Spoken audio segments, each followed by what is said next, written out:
Best of luck to Kentucky and Coach Stoops, as I've said all week. Ton of respect for them and their program and the way they do things.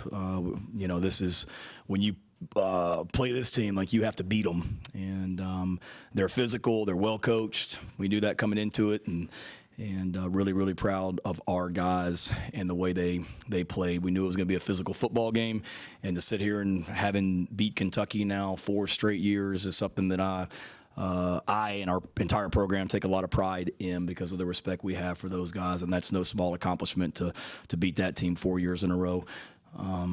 Just so proud of our team, the way they responded this week with the negativity out there.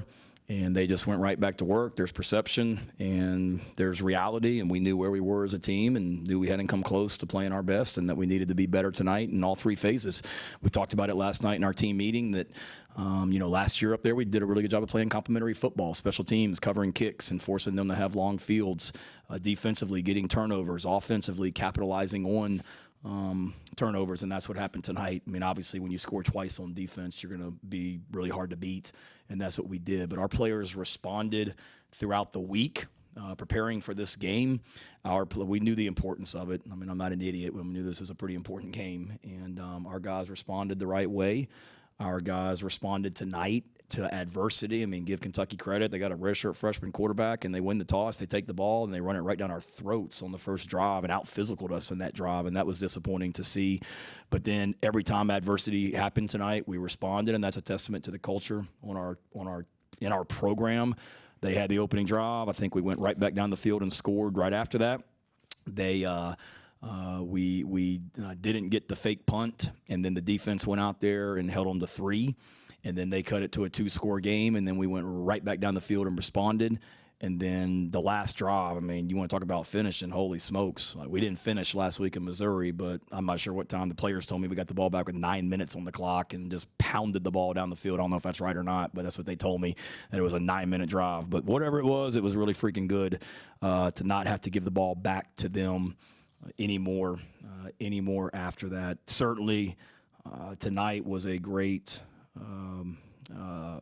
2 things. The last 3 years that we've beat, or 4 years now that we've beaten them in a row, every game there's been impactful special teams or defensive plays, and tonight was no different with the scores on defense. You guys that have covered us remember we went up there in 2022 and we caused a fumble on the first play of the game with David Spalding and Tonka, and then King Ford blocks a punt that night. 2023, we won here. I can't remember. I know we had a blitz pickup that we picked up to score. 2024, last year up in Lexington, we had the pick 6 by Nick E. And then tonight, 2 scores on defense. So against a really good defense like Kentucky, you've got to be able to make plays like that, and we did. Want to thank our fans. Tonight was just a great statement about our program, in my opinion, and how we responded. Tonight was a great statement about our fan base and why they are the greatest fans in the world. This wasn't one of those sellouts and there's a bunch of empty seats in the upper deck. This was a sellout with not an empty seat in the stadium. And that Gamecock walk was amazing. The noise, how loud they were. I mean, our players responded and our fans responded the right way. So we are so grateful for them. It's a great statement. We wanted to make a statement tonight as a team, and we made a statement about as a team, I thought, and we made a statement about our fan base for sure. Even going back, I know last year there was a thing that came out on social media about the awesome group of people every Friday afternoon at 5:50 p.m. that stand out on Bush River Road and watch our buses come by on the way to the team hotel. And you bet your rear end they were out there yesterday in the rain as those buses came by. So those people, we thank you. We are grateful for you, and that's what Gamecock football is about. I guess there was a wreck or something on 26 because Bush River Road was a parking lot yesterday. Going to the hotel, there were rain, storms, and I'm like, are they going to be out there? You bet your rear end they were out there and waving and cheering, and our players even on the bus were like, wow. And that's what our fan base is like. We talked in our team chapel today before we came over. Pastor Jackson, who does an amazing job, talked about when you have adversity, there's the 3 Ps, and I wrote it down to make sure I could say it in here. There's perspective, and we had great perspective about why we were 2-2 and why we hadn't played better and coached better the last 2 weeks. There's perseverance. And that's what we showed, persevering through the adversity of the last couple weeks. And then there's partnership, and we showed how close this team is and how connected they are, playing well in all 3 phases tonight, making impactful plays on offense, defense, and special teams. So just really, really, really, really, really proud of those guys in there. That's a happy locker room, and it should be. Love coaching this group, and I'm glad they got to experience some success tonight because they deserved it. I wouldn't say that we had more or less quarterback runs in the game plan tonight than we did last week. A lot of those runs that he had were RPOs where he kept it.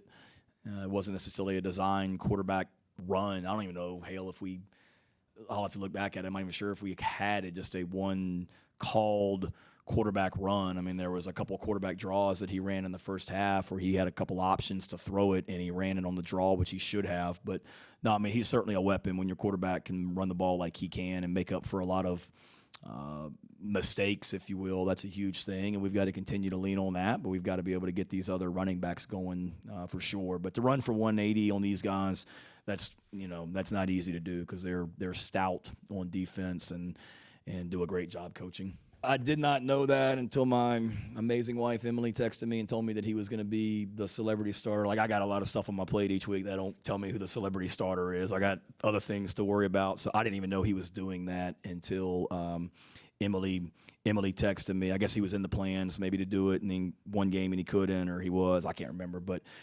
so I love Connor. Talked to him last week out in Missouri because I knew he was going home. So called him from the hotel, and last week at Missouri, man, I mean, everybody talks about that game he had out there, whatever year that was, 13.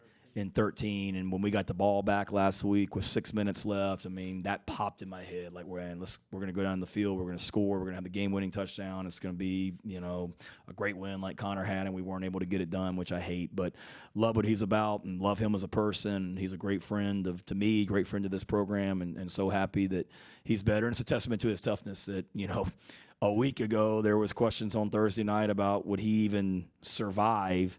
And then 9 days later, he's out here on the field leading the Gamecock chant. I mean, come on, man. That gives me chills thinking about.